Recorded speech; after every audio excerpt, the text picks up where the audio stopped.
dari sudut pandang yang lain, itu adalah sebuah perlindungan karena akhirnya itu akan menjadi sebuah jaring yang memisah orang-orang yang akan berteman dengan gue, cuman orang-orang yang mau menerima gue.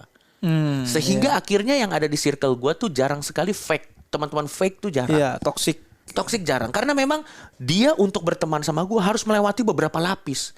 Nih orang ketawanya nyebelin. Oke, gue terima. Naik ke lapis selanjutnya. Nih orang tatoan. Oke, gue terima. Naik ke lapis selanjutnya. Nih orang tapi agnostik. Oke, gue terima. Naik. Begitu dia udah lewatin ini semua dan sampai ke sini, itu the true friend, teman yang sebenarnya. Dan hidup dikelilingi oleh orang-orang yang mencintai kita apa adanya, menurut gue sumber kebahagiaan yang luar biasa. Sumber kebahagiaan yang luar biasa. Luar biasa. Dan itu yang bisa bikin gue cukup bertahan dengan segala resikonya yang serius tadi. Memang gitu sih gue. Iya, gue juga oke sih di hal ini gitu. Bahwa ketika lo menunjukkan diri lo siapa, kemudian orang menerima itu apa adanya, tidak ada apanya, itu menurut gue oke. Makanya Sinali itu bilang, ditanya, temen lu ada berapa? Kata dia, ntar gue hitung kalau gue lagi down. Kalau lagi biasanya di atas itu angin jangan menghitung lu. Apalagi saya, momen hidup saya down terus. Iya, makanya orang yang berteman memang berteman. Kan gue tadi udah awali bahwa di podcast ini berteman dengan Coki aja udah resiko loh. Betul. Bahkan pernah ada momen di mana Coki dianggap sebagai toksik bagi stand up comedy kan? Iya. Karena satu dan lain hal. Iya, karena satu dan lain hal. Jadi ya bayangin gitu, lo bahagia dengan gini. Gua berteman dengan Coki, ya juga tantangannya juga besar. Betul. Dan bukan sekedar beda, tapi benar kata Coki, kalau cuma mau sekedar beda dengan Pendeta Yeri juga sudah cukup beda saya. Ngapain sampai ke Coki gitu ya? Iya. Adalah beda-beda lain yang lebih aman. Iya, saya dengan artis hijrah saja sudah beda. Udah gitu. Beda gitu. Jadi banyak yang lebih aman. Nah, terus ini juga poin. Iya. Yang menurut gue kita akan beda. Gue itu menemukan kebahagiaan di antara kebahagiaan sejati gue di dunia ya. Iya. Itu adalah ketika gue berbagi. Iya, oke, menarik. Gue gak begitu setuju orang yang membagikan sedekahnya sendiri. Gue lebih setuju lewat lembaga agar lebih efektif, efisien dan tepat sasaran. Tapi gue memilih juga beberapa momen membagikannya sendiri. Karena ketika gue membagikan sedekah itu kepada orang lain, melihat senyumnya, gue menemukan kebahagiaan. Nah, kalau lu gimana soal ini? Soalnya saya agak jarang kayaknya melihat. Bahkan Anda seorang yang tidak berperi kemanusiaan. Betul. Di mata netizen. Ini ada sebuah cerita lucu. Sebelum saya jawab pertanyaan lu. Jadi ada konten suntikan moral di mana saya ke salah satu panti asuhan dan bagi-bagi sumbangan lah. Gak ada yang nonton. Saking terbentuknya sebuah brand yang memang menunjukkan bahwa gue seperti itu. Anti kemanusiaan. Yang sebenarnya saya tidak anti kemanusiaan. Tapi nanti gue akan jawab dan agak kompleks ya. Tidak bertuhan, tidak berperi kemanusiaan. Anda kayaknya apa sih? Dan itu komen-komennya lucu banget. Dan menurut gue itu sebuah eksperimen yang menarik. Bagaimana orang-orang mengharapkan gue menjadi seperti apa? Lucu bener. Seperti mereka. Iya, jadi mereka. Padahal mereka juga gak seperti itu. Enggak, mereka. Kok nyumbang? Gak seru ah. Waduh. Oke. Kalau buat gue gini. Kalau pertama gue mengerti kenapa orang pada saat memberi pasti bahagia. Karena gue juga pernah kok memberi, tapi memang tidak gue expose ya. Tapi gue pernah lah dalam kehidupan gue memberi kepada orang. Gue lihat rasa terima kasihnya, gue lihat rasa senyumnya. Memang itu membanggakan tentunya, dan memang gitu menyenangkan buat gue gitu. Cuman biasanya yang jadi rumit adalah rasa gini, tidak ada jaminan bahwa orang yang akan kita tolong ini tentu dia akan berterima kasih sama kita, tapi paling tidak dia akan berterima kasih pada saat itu. Tapi pada saat nanti kita terkena masalah, kita lagi down atau apa, 50-50 kemungkinannya dia akan datang dan membantu kita. gitu. Kemungkinan enggak sih. Kemungkinan enggak. Makanya sebenarnya kan ada disclaimer tuh. Kalau kita ingin melakukan apa yang lo lakukan, jangan mengharapkan balasan dari mereka. Ya lo live the momentnya aja. Pada saat lo menolong ada itu, ya itu aja yang lo nikmatin gitu.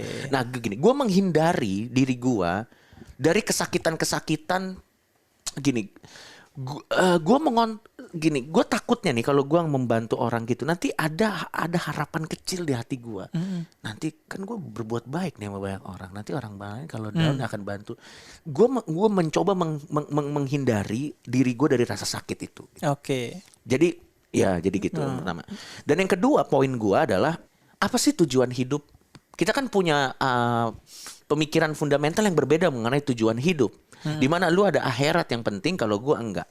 Tujuan hidup buat gue itu adalah bagaimana gue bisa menolong diri gue sendiri sebaik-baiknya, supaya nanti dengan menolong diri gue sendiri sebaik-baiknya, mau gue sukain atau tidak sukain, mau gue sadar atau tidak sadar, pada saat gue baik, pasti gue akan memberikan impact baik kepada orang lain. Minimal gak ngerepotin orang Minimal lain. Tidak merepotkan orang lain. Jadi gue fokusnya ke dalam, dan gue percaya aura yang terjadi, yang akan keluar pada saat gue fokus ke dalam, itu pasti positif ke orang lain. Tanpa gue harus jadi positif secara tindakan kepada orang lain. Jadi gue mindsetnya seperti itu. Contoh misalnya, gue mencoba untuk jadi orang yang mandiri. Akhirnya karena gue menjadi orang yang mandiri, gue tidak jadi beban, minimal buat keluarga. Gue mencoba untuk menjadi orang yang terpelajar secara literatur. Akhirnya gue tidak menjadi beban untuk Bareskrim UIT. Atau apapun, paling tidak betul kata lo, poinnya di situ. Saya tidak jadi beban untuk orang lain. Jadi fokus gue, dan menurut gue ada kata-kata yang baik. Tolong di pesawat aja, Bib. Sebelum kita menolong orang lain, kan gue ingat di pramugari bilang gini, pasang masker kepada dirimu sendiri sebelum masker kepada anak bahkan. Pasang dulu ke lu, bahkan ke orang terdekat gitu. Nah gue cuman prioritasnya aja. Mungkin kita beda prioritas. Kalau prioritas gue adalah ke diri gue sendiri. Bukan egois, tapi gue percaya pada saat gue menjadi pribadi yang sehat, itu akan lebih memudahkan gue untuk memberikan bantuan kepada orang lain.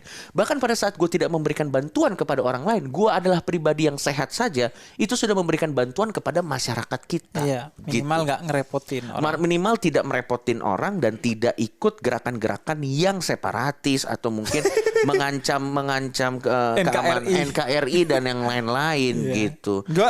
Gue dapat poinnya yang pertama tadi kan, bahwa gue ketika nyumbang hanya itu aja membahagiakannya. Setelah itu nggak ada jaminan. Nah itulah poin perbedaannya, Jok. Gue gak minta balasan ke orang yang gue sumbangin, tapi minta balasannya ke Tuhan.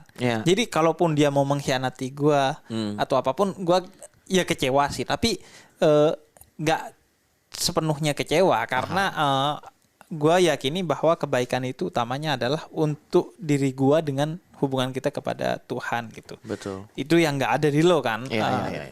Kemudian yang kedua adalah yang soal menyelamatkan diri, ya gue setuju sih. Kita gak akan bisa nyelamatin orang lain kalau diri kita belum selamat. Tapi mungkin poin yang berbeda adalah bagi gue kita itu gak mesti harus punya utuh atau sempurna dulu untuk membantu orang lain. Tapi yang penting kita udah selamat aja. Maka tugas kita adalah menyelamatkan orang lain karena bersama-sama gitu dalam penyelamatan itu. Gak mesti kemudian gua harus matang dulu kemudian untuk membantu orang lain. Bahkan gua diajari bahwa yang penting yang mau lu makan sekarang udah ada, ya udah. Selebihnya lu bantu orang lain, besok ada rezeki lain gitu dari lu gitu. Dan apalagi gue meyakini bahwa justru sumber rezeki gue diantaranya yang utama adalah ketika gue membantu orang lain.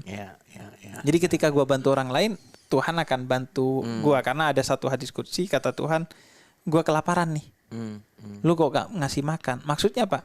Ada hamba-hamba Tuhan yang kelaparan tapi gak lo kasih makan, itu artinya lo gak ngasih makan Tuhan gitu. Jadi karena gue percaya bahwa rezeki itu dari Tuhan, maka ketika gue bantu hamba Tuhan, Tuhan akan bantu gue gitu. Intan surullah yang surukum kalau dalam Quran. Kalau lo bantu Tuhan, Tuhan akan bantu lo. Jadi memang sebenarnya sama-sama menilai kebahagiaan itu pada kebaikan, tapi beda paradigmanya antara seorang yang beriman dan beragama dengan orang yang tidak beragama dan tidak beriman. Betul. Dan gini, yang menarik gini, mungkin karena perbedaan fundamentalnya adalah kalau orang beragama tuh punya sesuatu yang lebih besar di mana mereka bisa menyandarkan dirinya. Betul. Sehingga akhirnya pada saat mereka tidak dalam keadaan fit sebenarnya untuk membantu, tapi karena mereka yakin akan apa yang sesuatu yang lebih besar dibuat mereka tetap melakukan itu. Dan itu memberikan mereka kebahagiaan. Fair menurut gua. Tapi di satu sisi karena memang orang-orang seperti gua ini cenderung lebih menganggap kita harus berdiri di antara dua kaki kita sendiri. Jadi kita mengeliminasi kemungkinan-kemungkinan yang tidak rasional menurut kita. Iya. Itu bedanya menurut gua. Nah, ini sekaligus pertanyaan terakhir gua, Cok. Kan ada kalanya lo lumpuh. Ya. Lu gak bisa berdiri di atas kaki lo sendiri. Betul. Gue gak tahu lo ada nggak di momen itu. Kalau gue ketika gue lumpuh, gue gak punya kekuatan. Ya tadi lo bilang, gue bersujud. Gue bersandar kepada sesuatu yang gak akan pernah lumpuh menurut gue. Maha kuat. Nah kalau lo ketika ada di momen itu seperti apa? Wah, ini pertanyaan yang sangat dalam. Terima kasih Habib Jafar. Buat gue jawabannya gini. Biasanya orang yang sudah agnostik dan ateis, dia sudah berdamai dengan dirinya bahwa hal seperti itu keniscayaan akan terjadi kepada pribadi kita, cepat atau lambat, entah itu 5 tahun lagi, bahkan bisa setahun lagi apa tahu. Dan kita mulai dan pemahaman itu memberikan kita pengertian bahwa memang begitulah siklus kehidupan, memang begitulah keniscayaan biologis seseorang pasti akan ada di atas dan nanti akan ada di bawah gitu. Dan dengan memahami hal tersebut, kita tidak harus berdoa kepada siapa-siapa karena memang itulah kehidupan. Kita bukan orang yang spesial sampai kita harus mengeluh soal itu. Karena orang lain juga mengalami hal yang sama gitu. Sehingga akhirnya paling apa yang bisa kita lakukan adalah kita mulai menyiapkan rencana-rencana yang pragmatis dan rencana-rencana yang applicable pada saat memang hal-hal yang tidak diinginkan terjadi. Biasanya memang kehidupan kita tuh makanya banyak bergerak, banyak mikirnya. Kalau ini nanti bagaimana? Kalau ini nanti bagaimana? Kalau ini nanti bagaimana? Kalau ini. Jadi pada saat semua probabilitas betul. terbuka. Pada saat kita itu sudah terjadi, kita langsung tahu apa yang kita lakukan. Oke, ini udah terjadi, berarti gua harus A, B, C, D, E. Oh, ini berarti udah A, B, C. Ya udah, memang begitulah kehidupan. Dan memang apakah berat? Berat. Apakah susah? Susah. Makanya tidak semua orang bisa jadi agnostik dan ateis. Gua mau kasih sebuah contoh nih, Bib. Orang-orang agnostik dan ateis tuh lebih cenderung bisa menerima fakta-fakta keras daripada orang-orang yang beragama. Gua nggak bilang itu lebih baik. Tapi gue bilang itu kecenderungan. Misalnya contoh. Dan gue juga paham kenapa orang-orang lebih suka beragama karena ada penghiburan yang dapat. Dan itu boleh. Fair. Contoh gini, misalnya ada satu keluarga anaknya meninggal karena satu dan lain hal. Orang beragama mungkin penghiburannya lebih gampang. Oh, anak kamu sudah ada di tempat yang lebih baik dan yang lain-lain. Apakah itu menghibur? Apakah itu secara emosional baik untuk keluarganya? Bisa ya. Tapi kalau orang ateis kan anaknya udah meninggal, itu dimakan cacing. Sebatas biologis gitu.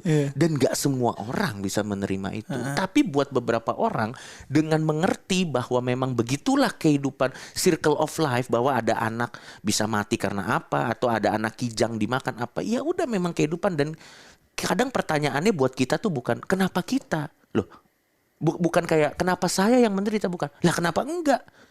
Ya memang karena semuanya punya kesempatan yang sama untuk, jadi gak ada yang spesial buat kita. Kalau buat kita sih gitu. Iya. Jadi kuncinya adalah memahami siklus. Iya. Dan sebatas biologis tadi. Betul. Bahwa ya memang kita makhluk biologis, ya begitulah siklus kita. Iya. Dan bukan berarti ya karena gue tidak menolong, gue tidak punya teman dekat. Ada teman-teman dekat yang biasanya kalau pada saat kita sudah ada di momen-momen terendah dalam hidup kita, biasanya mereka datang untuk membantu. Ya sama seperti orang pada umumnya. Dan gue bukan bilang tidak menolong, tapi tidak terlihat menolong. Betul, Bib. Itu tidak terlihat menolong oleh, khususnya di mata para netizen. Sama satu lagi gini, Bib. Ini mungkin kita akan bahas mengenai, menurut gue sedekah itu sulit. Karena menurut gue gini, ini juga karena proses perjalanan ya, Bib ya. Gue tuh pernah beberapa kali dalam titik terendah gue ditolong. sama orang. Malu banget gue waktu ditolong sama orang. Kenapa? Malu aja, gue merasa tidak fungsional sebagai manusia. Karena anjir, harusnya gue gak ditolong nih gitu. Nah, perasaan malu itu gue taruh dalam pikiran gue. Dan pada saat gue menolong orang dan dilihat orang, ini orang nih dipermalukan. Oke. Lo ngerti gak maksud? Ya, dan akhirnya buat gue, mendingan gak usah ada yang tahu. Harga diri orang yang gue tolong diselamatkan. Dan gue menyelamatkan dia dari, ya belum ada juga sih orang ditolong, tolonglah aku, itu memang bangsat aja.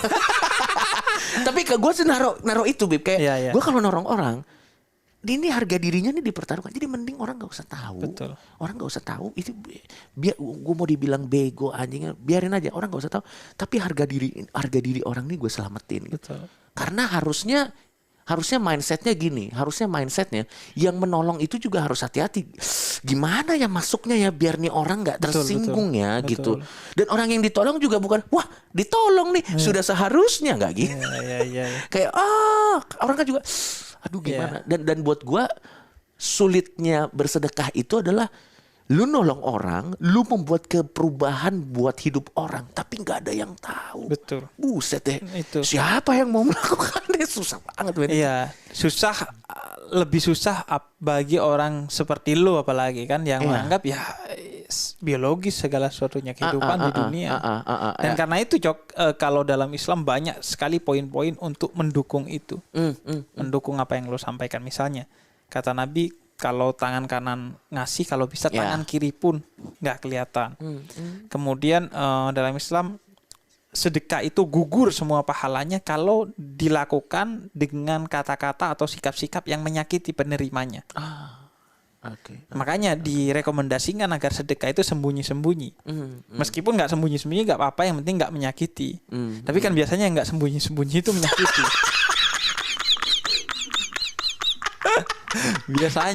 Biasanya tidak semua tapi biasanya. Tidak semuanya, tapi biasanya. Tapi ya gitu. Jadi karena itu memang karena sulitnya, maka ganjarannya itu bukan hanya di akhirat, tapi gue yakini di dunia tuh orang yang suka sedekah ya hidupnya bahagia gitu. Paling tidak dia gak kaya, tapi paling enggak dia selalu cukup. Ketika dia butuh apa, dia cukup untuk memenuhinya gitu. Betul. Jadi paling enggak itu. Jadi akhirnya ini dalam loh gitu. Iya, dalam banget. Dalam dan perspektifnya kompleks loh, dari dua perspektif. Kompleks dan gue memahami dan gue dan gini Bib, gue ingin mengucapkan terima kasih atas nama pribadi aja kali ya kepada teman-teman yang beragama dan yang melakukan kebaikan, yang outputnya jadi baik karena Anda beragama.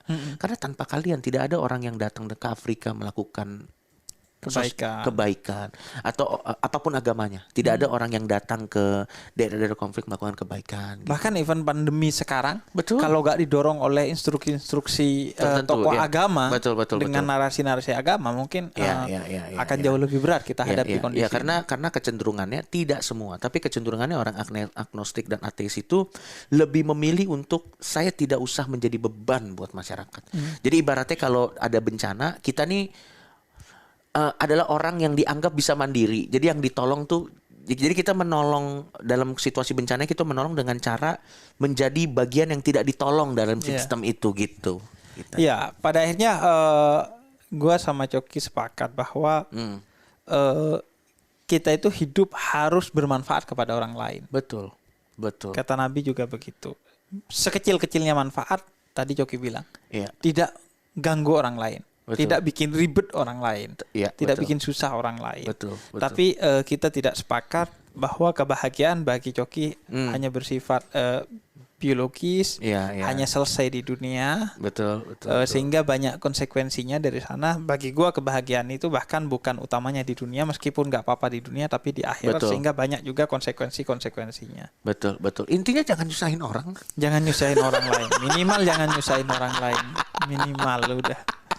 Dan minimal orang juga jangan merasa susah karena opini-opini orang lain. Ada orang yang padahal kita gak nyusahin orang lain, dia doang yang baper ngerasa disusahin oleh kita. Thank you Jok. Thank you banget Bib. Main ke podcast gua dan semoga ini bermanfaat jadi insight buat teman-teman semua. Mudah-mudahan. Dan ini satu tema tapi dengan perspektif yang berbeda, ada persamaannya, ada perbedaannya, dan kita nikmati semua persamaan dan perbedaan itu. Yang penting jangan mengganggu, tapi justru saling bermanfaat di tengah perbedaan tersebut. Gua mungkin ini self proclaim jadinya, mungkin ini proklamasi diri sendiri, tapi nggak apa-apa lah. Ya orang mau setuju silakan, mau nggak setuju juga nggak apa-apa. Gue berani bertaruh ya, ini adalah salah satu podcast terbaik di bulan Ramadan. Thank you. Gue berani bilang, nggak yang nomor 1 itu debatable, pasti. tapi salah satu yang terbaik. Gue percaya. Terbaik. Dan gue menjadi bangga karena yang bilang adalah Coki. Saya sudah sering dipuji oleh orang Islam, orang beragama, tapi orang agnostik loh. Dan malu Anda orang yang beragama kalau Anda tidak memuji. Yang agnostik saja memuji, apalagi seharusnya Anda. Thank you Coki. Sama-sama Bim. Thank you dan baik. Selamat menyimak buat para noise yang menyimak podcast ini. Dan gue Husin Ja'far Ahdar. Assalamualaikum warahmatullahi wabarakatuh.